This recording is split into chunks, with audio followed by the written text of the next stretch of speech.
Hello everybody, thank you for joining us. Today we're going to draw a hand in a claw-like position or a posture, so something like that, but seen from that particular angle, so the back of the hand. So if you have your pencils all set, you're going to first determine work area right there, so that's the oval, and we have maintained in various videos in which we have drawn hands that it's always good to maintain a bell shape. Just makes things a little more easier. Now, there are many images on Google, and we always say that too. It is a good resource for different images in different postures, positions, but we are trying to do our best to put something out there so that we can share some tips, and that's exactly what we're doing. So the bell shape is in position, and now we will put a sort of a arc right here, and then the placement can vary a little bit, and it's okay because the fingers have to be apart, because it's like this, so fingers have to be apart, and it has to come essentially like that because most of the hands conventionally have the anatomy going that way. So the placement of the knuckles is like this, and then we go 1, 2, 3, and 4. We put an oval here where the thumb is supposed to be. Just gives a little more balance to the frame.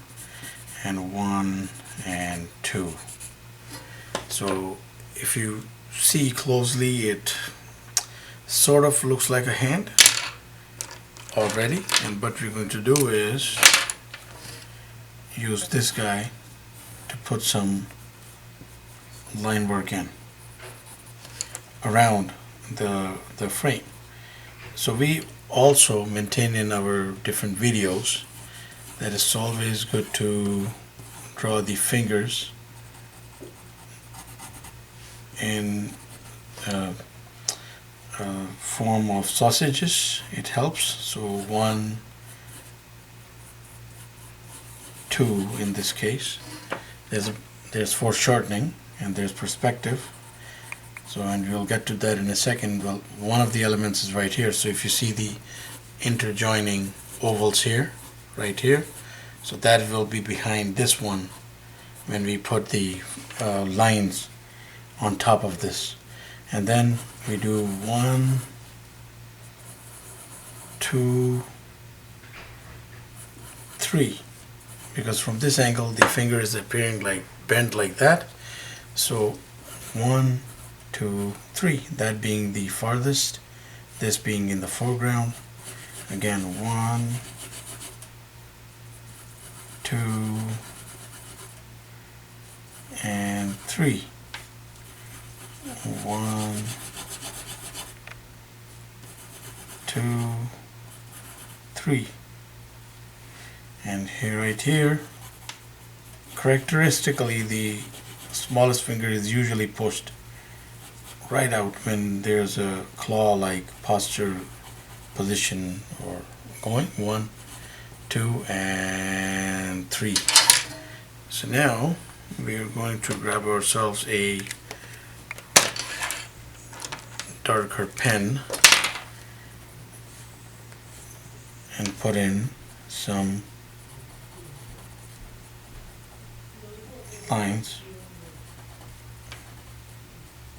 So there's the essential skin folds, and of course you can like model any hand, and the results won't vary too much when there's placement like that. But what could vary is, for instance, the structure of the knuckles. If the knuckles are evident in this position in one hand and not as evident in another. So aside from that dynamic aspect, we should end up somewhere along these lines. So there's these more stress like veins here at the end. Usually that's the way it is. And we're just putting in this one here, this one, and this one. And this one is also, of course, sprained and also shows, but that is all detail work that we can work on and build the illustration. And there's the bend in the skin right there, and just that much showing here, and just that much showing there. And of course we forgot the all-important thumb, showing that much from this angle. Now what we can do is, since this is essentially, you have to imagine that there's a light source, so light source from above, and we'll just put some tones in place. So right around the round here, there's shading going right around along the bulge of the hand, going into the thumb here. That is, I guess if the light is coming from above, the thumb is farther away from the light source. Some shadow falling here.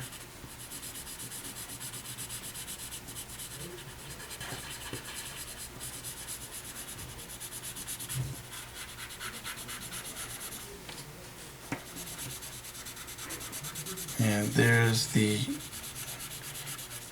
always there could be a vein structure, wrist's own structure going, which would be very nice to capture if we are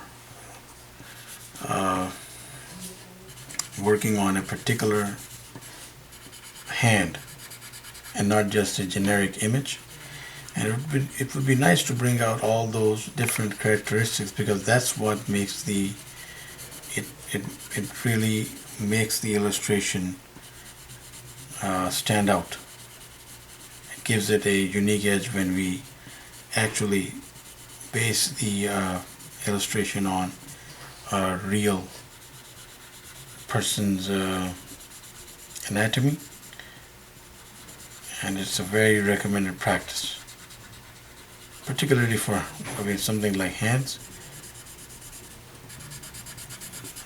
So wherever I'm imagining that the core areas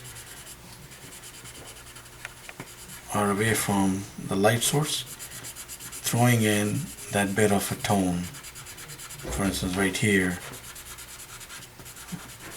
right along this line, and then we have to fade them out because this area is all in the light source. There's the finger lines, and again going here, some shadow begins falling again because this starts going away from the light source, so a little bit of tone here.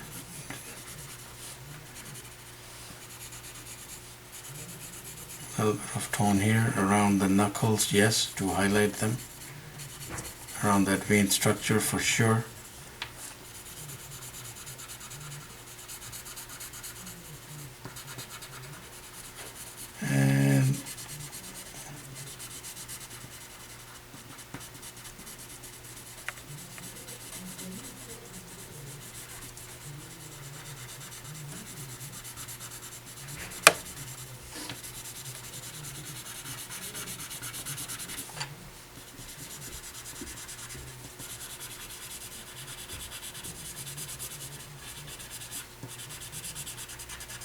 And there we have it. So hand in a claw position and with some casually thrown in crosshatch. So we have other videos that you could work with and hopefully benefit from, so please do try those as well on the anatomy of the hands.